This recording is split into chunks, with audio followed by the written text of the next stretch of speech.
भारत की growth story तो सबको पता है, लेकिन इस ग्रोथ स्टोरी में आप किस सेक्टर पर बुलिश हैं जरा कमेंट करके बताइए।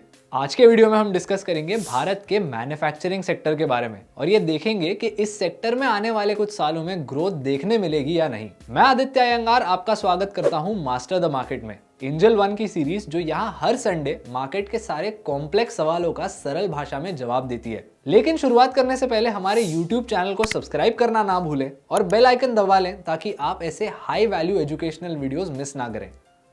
करंटली ना भारत के मैन्युफैक्चरिंग सेक्टर में कुछ रैपिड चेंजेस आ रहे हैं। ये चेंजेस आ रहे हैं because of number 1 government policy and number 2 the geopolitical situation with China. देखिए अब तक क्या हो रहा था ना, चाइना एक ग्लोबल मैन्युफैक्चरिंग हब जैसे एक हेजेमनी एस्टैब्लिश करके बैठी थी। इंडिया अब धीरे धीरे इस चीज को चैलेंज कर रही है। हमें ये चीज देखने मिलती है through the government incentivising local production in India. जैसे आपको पता होगा हाल ही में एप्पल जो है वो अपने आईफोन्स के नॉन प्रो मॉडल्स को भारत में असेंबल कर रहा है। इस चीज की वजह से भारत में 1 लाख से भी ज्यादा जॉब्स क्रिएट हुए। सिमिलरली टेस्ला के साथ भी लोकल प्रोडक्शन को लेके एक डील के टॉक्स चल रहे हैं। अब टेस्ला की बात हो ही रही है तो भारत के ऑटो सेक्टर पर आते हैं जो एक प्रोमिनेंट मैन्युफैक्चरर है। हर साल हमारे देश का ऑटो सेक्टर करोड़ों रुपए खर्च करता है अपनी टेक्नोलॉजी और मास प्रोडक्शन कैपेबिलिटी को बेहतर बनाने में। Auto components manufacturers association of India ने हाल ही में शेयर किया कि FY23 में इस सेक्टर ने 32.8% की ग्रोथ देखी। SIAM के डेटा के हिसाब से इस साल एडिशनल 21 मिलियन यूनिट्स की ग्रोथ देखने मिली और IBEF ने यह भी कहा है कि भारत की ग्रोथ स्टोरी में ऑटो सेक्टर जो है वो एक की ड्राइवर होगा। मैन्युफैक्चरिंग के एक्सपोर्ट्स FY23 में अपने ऑल टाइम हाई पर पहुंचे, hitting a total of 447.46 billion, growing by 6%। ऐसा मानना है कि साल 2030 तक भारतीय मिडिल क्लास का ग्लोबल कंजम्पशन में 17% का शेयर हो सकता है। इन फैक्टर्स को सपोर्ट करने गवर्नमेंट की प्रोडक्शन लिंक्ड इंसेंटिव स्कीम भी एक मेजर बूस्ट हो सकती है।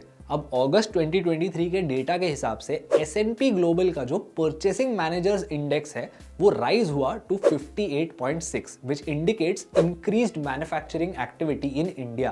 पिछले एक साल में भारतीय मैन्युफैक्चरिंग की जो कैपेसिटी यूटिलाइजेशन थी वो 72 से 74% पर ग्रो हुई। अब देखिए हर एक चीज पॉजिटिव नहीं हो सकती। AI, रोबोटिक्स और ऑटोमेशन जैसे फील्ड्स में एडवांसमेंट की वजह से एक शॉर्ट टर्म डिसरप्शन आ सकता है। जब भी ऐसी सारी फील्ड्स में तरक्की आती है तब शॉर्ट से मीडियम टर्म में मैन्युफैक्चरिंग की जॉब ग्रोथ श्रिंक हो सकती है।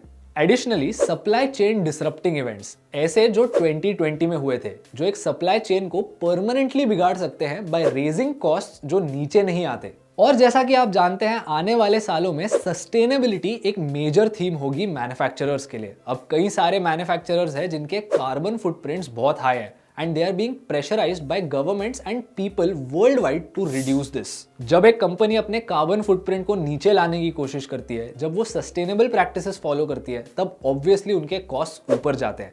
इसी के साथ एक मेजर रिस्क होती है climate risk.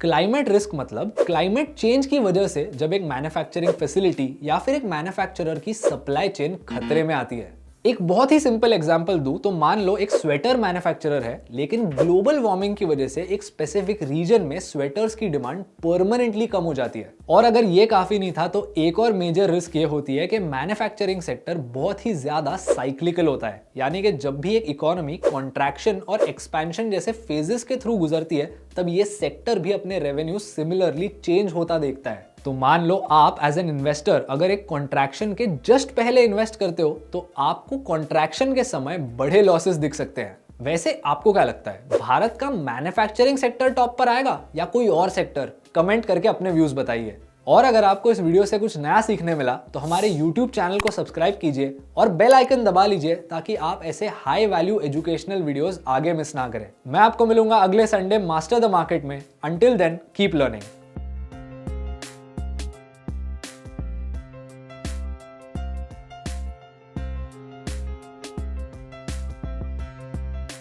Investment in security markets are subject to market risks. Read all the related documents carefully before investing.